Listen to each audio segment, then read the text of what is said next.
2022 में किन मुद्दों पर आप चुनाव लड़ रहे हैं?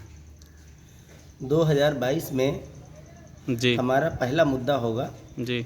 जो युवा पढ़ने लिखने के बाद बेरोजगार हो जाता है, जी। उसे काम नहीं मिलता है।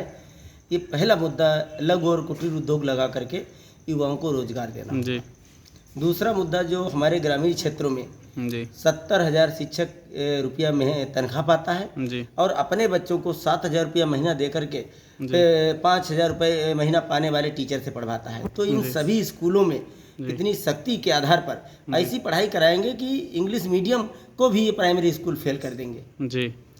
तीसरा हमारा प्रमुख मुद्दा जो होगा जी। हमारे जो किसान भाई हैं जी। ये दिन भर खेत में काम करते हैं जी। और रात में अपनी फसल बचाते हैं सांप कीड़े मकोड़े में। तो हम जितनी प्रति जमीन पड़ी है इस सब प्रति जमीन पर पिलर लगवा करके चिकने वाले तार खिंचवा करके उसी ग्राम सभा का 2 आदमी रखेंगे काम के लिए। वो उसमें जितना भी गाय का जो गोबर होगा, दूध होगा, घी होगा, गौमूत्र होगा, सब कुछ वही ले जाए। 5,000 रुपया महीना तनख्वाह दूंगा ताकि हमारे किसान भाई अपने घर में आराम से दिन भर काम करें, रात में पंखे की हवा में सोएं। एक मेरा दूसरा क्वेश्चन है कि अगर आपको बीजेपी के अलावा कोई अन्य पार्टी अगर टिकट देती है, क्या आप उसका दामन साधेंगे?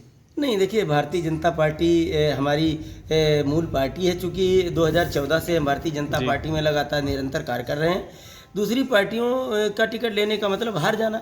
हमें पार्टी टिकट देगी तो चुनाव लड़ेंगे, अगर पार्टी नहीं देगी टिकट तो चुनाव नहीं लड़ेंगे। जी। अच्छा, जैसे कि एक आम आदमी पार्टी है जो अरविंद केजरीवाल की है। आम आदमी पार्टी के अलावा तमाम पार्टियां जो है उत्तर प्रदेश 2022 के विधानसभा चुनाव में आ रही हैं, इस पर बीजेपी का क्या प्रभाव पड़ेगा? कुछ नहीं, भारतीय जनता पार्टी के अलावा कोई पार्टी उत्तर प्रदेश में है ही नहीं। सच्चाई ये है कि पहले 3 महीने में 1 बार राशन मिलता था, अब महीने में 3 बार राशन मिलता है और वो भी निःशुल्क मिलता है। समझ गए कि नहीं? अच्छा। पहले सरकारें जो रही हैं उन सरकारों ने आज तक मैं उनसे पूछना चाहता हूँ, आज तक लोगों की झोपड़ियाँ क्यों नहीं हटी? आज तक लोगों के घरों में बिजली क्यों नहीं गई? जो महिलाएं हमारी माताएं बहनें शहर में जाती थीं, गैस सिलेंडर देखती थी कैसे इस पर खाना बनाया जाता है। आज एक एक घर में 4-4 गैस सिलेंडर हैं और एक पर बैठती हैं, दूसरे पर खाना बनाती हैं। जिस गैस के लिए हम लाइन लगाते थे, आज उस गैस को हम जब चाहें आधी रात में गैस एजेंसी से ले सकते हैं। अच्छा, बसपा का जो है अब ग्राफ जो है दिनों दिन गिर रहा है, इस पर दलितों की क्या राय है? वो किधर जाना चाहेंगे अब?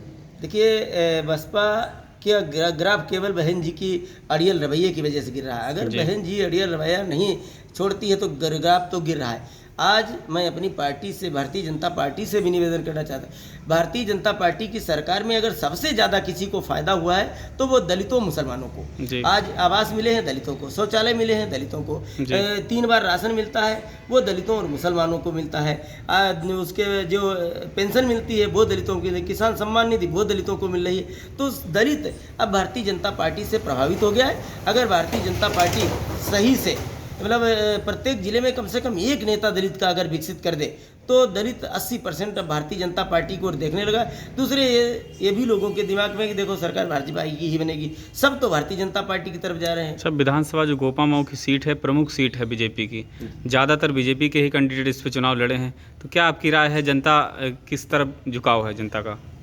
देखिए, भारतीय जनता पार्टी ही विधानसभा गोपामाऊ का चुनाव पहले भी जीती थी, आज भी जीतेगी और आगे आने वाले समय में भी जीतेगी।